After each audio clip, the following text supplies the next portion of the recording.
Hello बच्चों, मेरा नाम घनश्याम प्रजापति है। इस वीडियो में मैं डिस्कस करने जा रहा हूँ चैप्टर 1 रेशनल नंबर का एक्सरसाइज 1.1 के न्यूमेरिकल्स को। ठीक है, पहला क्वेश्चन ये कह रहा है यूजिंग एप्रोप्रिएट प्रॉपर्टी फाइंड।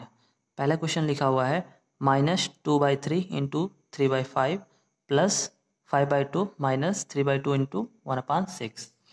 यहाँ पे प्रॉपर्टीज़ कौन कौन सी हैं एक बार मैं जल्दी से रिवाइज करवा दे रहा हूँ।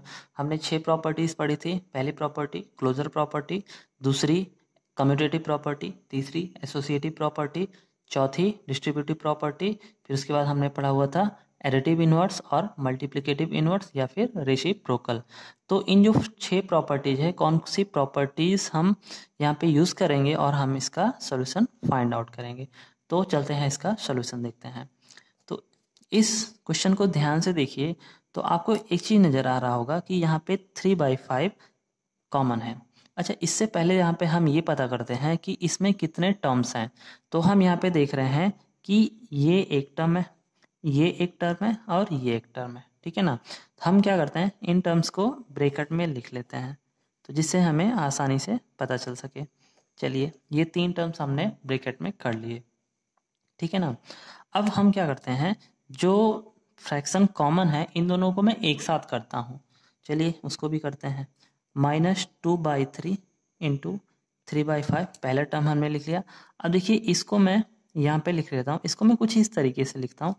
इस पहले टर्म को मैं ब्रैकेट में ही रखता हूँ, यहाँ पे मैंने प्लस लगा दिया है, लेकिन मैं जब दूसरा टर्म लिखूंगा -3/5 को एक साथ कर लूँगा, क्योंकि हमें पता है प्लस माइनस का साइन क्या होगा, माइनस ही होगा, इंटू 1/6। अब उसके बाद प्लस 5/2। देखिए तीनों टर्म हमने लिख लिए हैं। अच्छा, यहाँ पे मैंने कौन सी प्रॉपर्टी यूज़ की ये स्टेप लिखने में, तो यहाँ पे हमने कम्यूटेटिव प्रॉपर्टी यूज़ की है। ठीक है ना, कम्यूटेटिव प्रॉपर्टी क्या है, a plus b equal to हम क्या लिख सकते हैं, b plus a. Result same ही आएगा। जैसे देखिए, अब यहाँ पे ध्यान से देखिए, जब यहाँ पे हमने प्लस ले लिया, माइनस यहाँ पे ले लिया, देखिए इस टर्म को आप चाहे इधर लिखो, इसको इधर लिखो, ठीक है ना, या फिर हमने इस टर्म को पहले लिख दिया, इसको बाद में लिखा, तो रिजल्ट पे कोई फर्क नहीं पड़ने वाला है। ठीक है ना, तो यहाँ पे इस तरीके से कम्यूटेटिव प्रॉपर्टी यूज हुआ। अब देखिए इस टर्म को और इस टर्म को कंसीडर कीजिए। ठीक है ना, यहाँ पे हम ये देख रहे हैं कि ये जो फ्रैक्शन है दोनों में कॉमन है, तो हम क्या करते हैं, दोनों को कॉमन ले लेते हैं। तो चलिए हम कॉमन ले लेते हैं -3/5 को। -3/5 इसमें से कॉमन ले लिया तो क्या बचेगा हमारे पास 2/3। देखिए यहाँ से हमने माइनस इसके पास था, ठीक है ना, लेकिन माइनस यहाँ से हमने कॉमन ले लिया और 3/5 यहाँ से उठा लिया, तो बचेगा क्या, 2/3 बचेगा। इस टर्म में क्या बचेगा, इस -3/5 बाहर निकल गया तो प्लस 1/6 बचेगा, प्लस क्या हुआ 5/2। ठीक है, अब बताइए इस स्टेप को लिखने में हमने कौन सी प्रॉपर्टी यूज की, हमने यहाँ पे डिस्ट्रीब्यूटिव प्रॉपर्टी यूज की। कौन सी, डिस्ट्रीब्यूटिव प्रॉपर्टी। डिस्ट्रीब्यूटिव प्रॉपर्टी क्या था, a इंटू बी प्लस सी है, तो इसको मैं लिख सकता हूँ ए बी प्लस ए सी। अब देखिए हमारे पास क्या था, हमारे पास ये वाला टर्म था ए बी प्लस ए सी था ना। देखिए इसको मैं आगे पीछे लिख सकता हूँ, कोई दिक्कत नहीं होगी। 2 इंटू 3 लिखूँ तो भी 6 आएगा, 3 इंटू 2 लिखूँ तब भी 6 आएगा। ठीक है ना, तो यहाँ पे देखिए ये वाला राइट हैंड साइड था, ठीक है ना, हमने कॉमन ले लिया, तो ये देखिए ये लेफ्ट हैंड साइड वाला अब बन गया। ठीक है ना, तो इस स्टेप में हमने कौन सी प्रॉपर्टी यूज की, डिस्ट्रीब्यूटिव प्रॉपर्टी यूज की। अब हम क्या करेंगे, बोर्ड मॉस लगाएंगे। पहले ब्रैकेट को सॉल्व करेंगे, फिर इसमें मल्टीप्लाई करेंगे और फिर एडिशन कर देंगे। तो -3/5, देखिए यहाँ पे दोनों फ्रैक्शन में इसके डिनोमिनेटर अलग अलग हैं, इसका डिनोमिनेटर 3 है, इसका 6 है, तो हम क्या करेंगे, इसके डिनोमिनेटर को हम सेम करेंगे। तो सेम करने के लिए 3 को मैं 2 से मल्टीप्लाई करूंगा तो ये 6 हो जाएगा, तो मैं न्यूमरेटर में भी 2 से मल्टीप्लाई कर दूंगा, नहीं तो चीटिंग हो जाएगी। तो यहाँ पे क्या हो जाएगा, 2×2 = 4/6 प्लस 1/6 प्लस 5/2। अब हम इसको ऐड कर लेते हैं, ठीक है ना, -3/5 ये कितना हो जाएगा हमारा, 4 + 1 5/6 प्लस 5/2। ठीक, अब इसको मल्टीप्लाई कर लेते हैं, तो ब्रैकेट का मतलब ही मल्टीप्लाई होगा, -15 कितना हो जाएगा 30 प्लस 5/2। ठीक, अब इसको हम और सिंप्लीफाई करते हैं, तो ये हमारा हो जाएगा, इसको हम 30 बनाएंगे, तो इसको मैं 15 से मल्टीप्लाई कर देता हूँ, इसको मैं 15 से। तो देखिए इसका भी डिनोमिनेटर 30, इसका भी कितना हो जाएगा 30 हो जाएगा।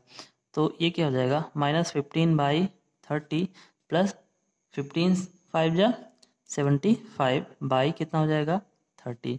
अब इसमें से माइनस करेंगे तो कितना आ जाएगा 60/30 और ये 2 टाइम्स हो जाएगा।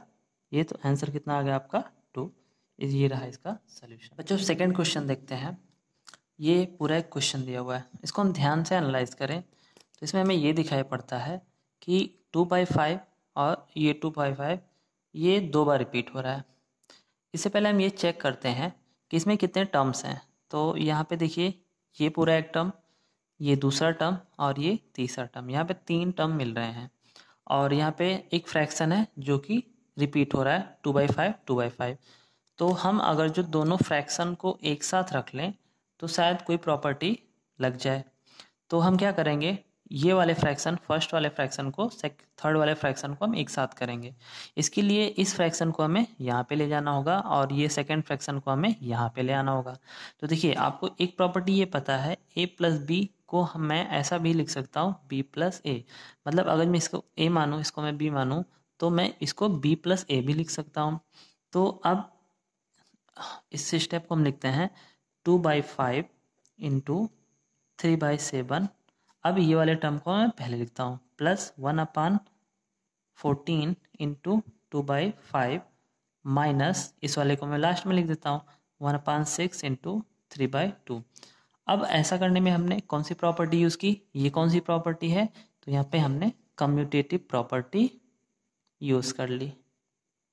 ठीक, अब देखिए यहाँ पे हम देख रहे हैं 2/5, यहाँ पे भी 2/5, इन दोनों टर्म में 2/5 कॉमन है।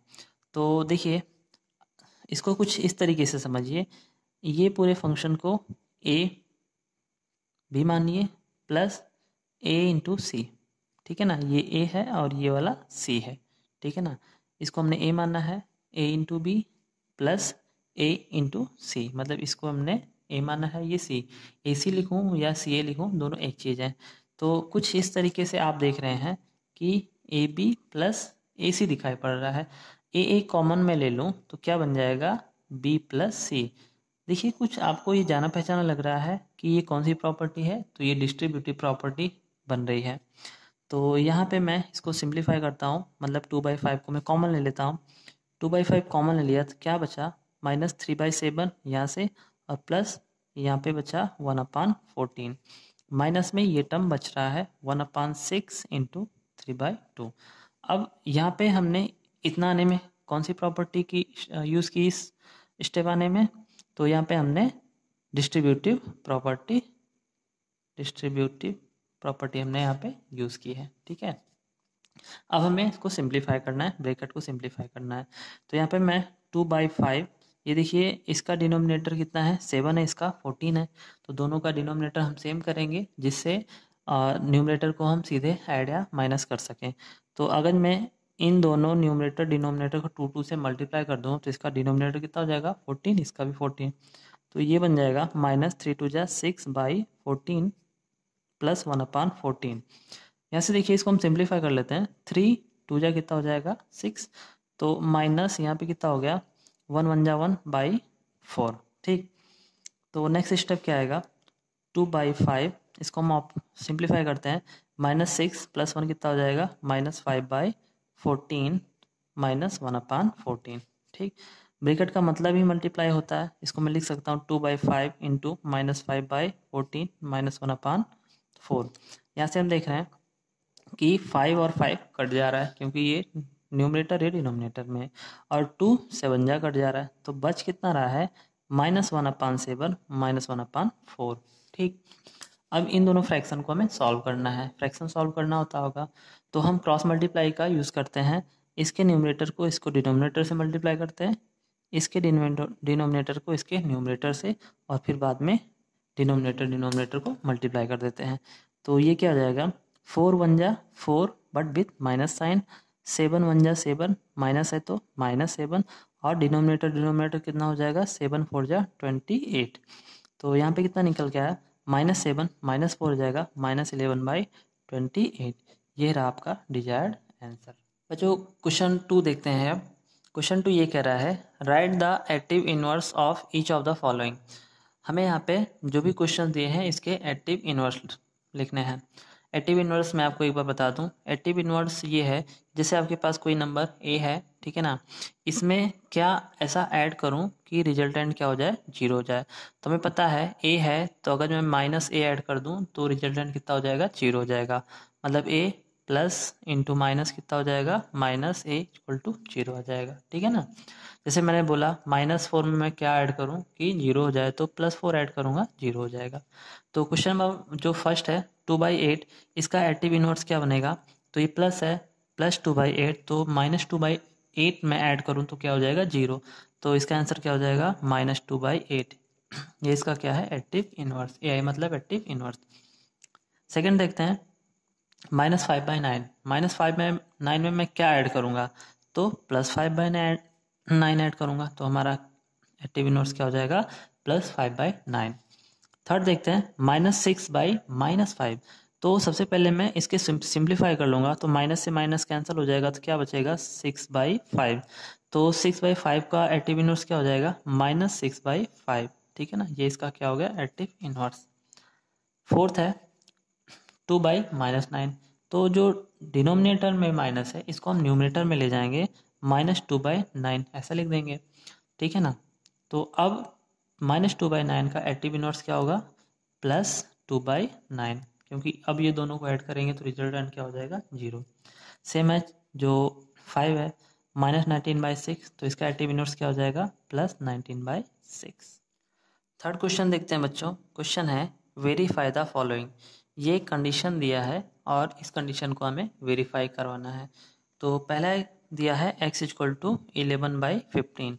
तो इसमें हमें वेरीफाई मतलब कि इसमें जो लेफ्ट हैंड साइड है उसको हमें राइट हैंड साइड के इक्वल बताना है और ये प्रूफ करवाना है। तो देखिए x इक्वल टू 11/15 लेते हैं, यहाँ पे लिखते हैं माइनस एक्स इक्वल टू कितना होना चाहिए, x। तो यहाँ पे पुट करते हैं वैल्यू माइनस, और माइनस एक्स के प्लेस पे हम लिखेंगे कितना, 11/15, और यहाँ पे कितना हो जाएगा, 11/15। अब हमें पता है ये ब्रैकेट का मतलब क्या है, मल्टीप्लाई। माइनस इंटू माइनस कितना हो जाएगा, प्लस। तो माइनस इंटू माइनस क्या हो जाएगा, +11/15 इक्वल टू 11/15। यहाँ पे हम देख रहे हैं कि लेफ्ट हैंड साइड और राइट हैंड साइड दोनों इक्वल हैं, तो ये वेरीफाई होता है। सेकंड है x इक्वल टू -13/17। तो इसको भी हमें इस तरीके से वेरीफाई करवाना है। तो minus into minus x equal to x, ठीक है ना। तो माइनस के प्लेस पे माइनस, ब्रेकेट माइनस के प्लेस पे माइनस, और x के प्लेस पे -13/17 है। तो इसको मैं कर्ली ब्रेकेट बना लेता हूँ, माइनस स्मॉल ब्रेकेट, यहाँ पे x के प्लेस पे क्या लिखूंगा, -13/17 स्मॉल ब्रेकेट क्लोज, और ये curly bracket close, equal to x के प्लेस पे क्या लिखूंगा, -13/17, ठीक है ना। तो पहले इस स्मॉल ब्रेकेट को सिंप्लीफाई करते हैं, माइनस इंटू माइनस क्या हो जाएगा, प्लस। तो माइनस कर्ली ब्रेकेट ये हो जाएगा +13/17 curly bracket close, equal to -13/17, ठीक। अब देखिए यहाँ पे माइनस है, तो यहाँ पे वैसे जब कोई सिंबल नहीं होता तो प्लस होता है, माइनस इंटू प्लस क्या हो जाएगा, माइनस। तो -13/17 इक्वल टू -13/17। तो यहाँ पे ये वेरीफाई हो रहा है। फोर्थ क्वेश्चन देखते हैं। फोर्थ क्वेश्चन ये कह रहा है find the multiplicative inverse of the following. जो हमें यहाँ पे क्वेश्चन दिया है इसका मल्टीप्लिकेटिव इनवर्स फाइंड आउट करना है। मल्टीप्लिकेटिव इनवर्स क्या होता है कि कोई नंबर है, सपोज 4 है, इसमें मैं क्या मल्टीप्लाई करूं कि रिजल्टेंट क्या हो जाए, 1 हो जाए। तो इसको मैं 1/4 अगर मैं मल्टीप्लाई करूं तो रिजल्टेंट क्या हो जाएगा, 1 हो जाएगा। तो ये कहते हैं, इसे हम रेसिप्रोकल भी कहते हैं। तो अब देखिए पहला है -13। -13 का जो मल्टीप्लिकेटिव इनवर्स होगा क्या हो जाएगा, तो 1/13, और साइन क्या आएगा, माइनस, ठीक है ना। क्योंकि जब मैं -13 इंटू 1/-13 करूँगा तो 13 से 13 माइनस से माइनस कट के क्या आ जाएगा, 1 आ जाएगा। -1 नहीं आना चाहिए, +1 आना चाहिए, ठीक है ना। तो हमें साइन भी देखना पड़ेगा। देखिए शॉर्ट ट्रिक इसका ये है कि साइन छोड़ो और जस्ट 1/, में कर दो। जो भी न्यूमरेटर है उसको डिनोमिनेटर बना दो, जो डिनोमिनेटर है उसको न्यूमरेटर बना दो, और जो भी साइन है प्लस है तो प्लस ऐड करो, माइनस है तो माइनस ऐड करो। अब सेकंड वाले का देखते हैं -13/19, अब इसका कितना हो जाएगा, तो -19/13 हो जाएगा, ठीक है ना। अब थर्ड है 1/5 का क्या हो जाएगा, 5/1 या फिर कितना हो जाएगा 5। फोर्थ वाला देखते हैं, पहले इसको हम सिंप्लीफाई करेंगे। तो देखिए ये दोनों मल्टीप्लिकेशन में है, तो इसको मल्टीप्लाई करा देंगे, माइनस इंटू माइनस क्या हो जाएगा प्लस, 5 इंटू 3 क्या हो जाएगा 15, डिवाइडेड बाई 8 इंटू 7 कितना हो जाएगा 56। अब इसका मल्टीप्लिकेटिव इन्वर्स करेंगे तो कितना हो जाएगा 56/15, ये हो गया इसका मल्टीप्लिकेटिव इन्वर्स या फिर रेसिप्रोकल। फिर तो देखते हैं, इसको भी पहले हम सिंप्लीफाई करेंगे, माइनस इंटू माइनस कितना हो जाएगा प्लस, 2 इंटू 1 कितना हो जाएगा 2/5। अब इसका जो मल्टीप्लिकेटिव इन्वर्स आएगा या रेसिप्रोकल क्या हो जाएगा 5/2 हो जाएगा, ठीक। अब देखिए 1 है, 1 का हमें रेसिप्रोकल करना है, तो कैसे करेंगे, तो ये तो न्यूमरेटर है, डिनोमिनेटर में 1 हिडन होता है, तो अब हम इसको कैसे भी कर सकते हैं, इसको ऊपर ले जाओ इसको नीचे ले आओ, तो 1/-1 या फिर इसका भी क्या हो जाएगा -1 ही होगा। मतलब 1 का मल्टीप्लिकेटिव इन्वर्स 1 ही होता है, -1 का मल्टीप्लिकेटिव इन्वर्स -1 ही होता है, ठीक है ना। बच्चों क्वेश्चन 5 देखते हैं, name the property under multiplication used in each of the following. ये जो क्वेश्चन दिया है इसमें मल्टीप्लिकेशन की कौन सी प्रॉपर्टीज यूज हुई है इसे हमें बताना है, ठीक है ना। अब पहला देखते हैं, लिखा हुआ है -4/5 into 1 equal to 1 into -4/5 equal to -4/5। तो देखिए ये जो टर्म है ये सब एक ही चीज़ लिखा हुआ है, ठीक है ना, बट थोड़ा सा चेंज ये है कि इसमें माइनस यहाँ पे है और ये, मतलब यहाँ पे इन दोनों टर्म्स को आप ध्यान से देखो तो ये आपको कुछ इस तरीके से दिखाई पड़ रहा है, a into b equal to b into a, इस तरीके से दिखाई पड़ रहा है। ये कौन सी प्रॉपर्टी है, ये हमारी कौन सी प्रॉपर्टी है, ये है कम्यूटेटिव प्रॉपर्टी, ठीक है ना। या फिर एक चीज़ हम और भी बोलते हैं, इसको हम मल्टीप्लिकेटिव आइडेंटिटी भी बोलते हैं। आइडेंटिटी क्या होता है, आइडेंटिटी को हम 1 कहते हैं, ठीक है ना, 1 को हम आइडेंटिटी कहते हैं। तो देखो दोनों ही टर्म में 1 से मल्टीप्लाई है, तो दूसरी प्रॉपर्टी अगर हम बोलना चाहें और करके तो हम बोलेंगे मल्टीप्लिकेटिव आइडेंटिटी, ठीक है ना बच्चों। तो ये दो प्रॉपर्टीज में यूज हुई है, चाहे आप कम्यूटेटिव प्रॉपर्टी लिखिए चाहे मल्टीप्लिकेटिव आइडेंटिटी। सेकंड देखिए, सेकंड वाले में आपको क्या दिखाई पड़ रहा है, -13/17 इंटू -2/7 इक्वल टू -2/7 इंटू -13/17। मतलब इसको अगर मैं a मानूँ इंटू इसको मैं b मानूँ तो यहाँ पे क्या मिल रहा है b इंटू ए। अगेन हम देख रहे हैं a into b equal to क्या मिला b इंटू ए। तो ये कौन सी प्रॉपर्टी है, ये अगेन आपकी कौन सी प्रॉपर्टी आ गई, कम्यूटेटिव प्रॉपर्टी, ठीक है ना बच्चों। थर्ड देखते हैं, थर्ड में लिखा है -19/29 इंटू 29/-19। देखिए जब इन दोनों को सिंप्लीफाई किया जा रहा है तो 29 से 29, 19 से 19, माइनस से माइनस कैंसिल होके क्या मिल रहा है 1 मिल रहा है। कौन सा ऐसा केस है जिसमें 1 मिलता है, तो ये है मल्टीप्लिकेटिव इन्वर्स में हमें 1 मिलता है, ठीक है ना। तो यहाँ पे कौन सी प्रॉपर्टी यूज हुई, तो यहाँ पे कौन सी हो रही है मल्टीप्लिकेटिव इन्वर्स, ठीक है बच्चों, मल्टीप्लिकेटिव इन्वर्स। तो इस वीडियो में हमने देखा 1 to 5 न्यूमेरिकल के सॉल्यूशंस। आई होप आपको ये क्वेश्चंस आसानी से समझ में आएंगे।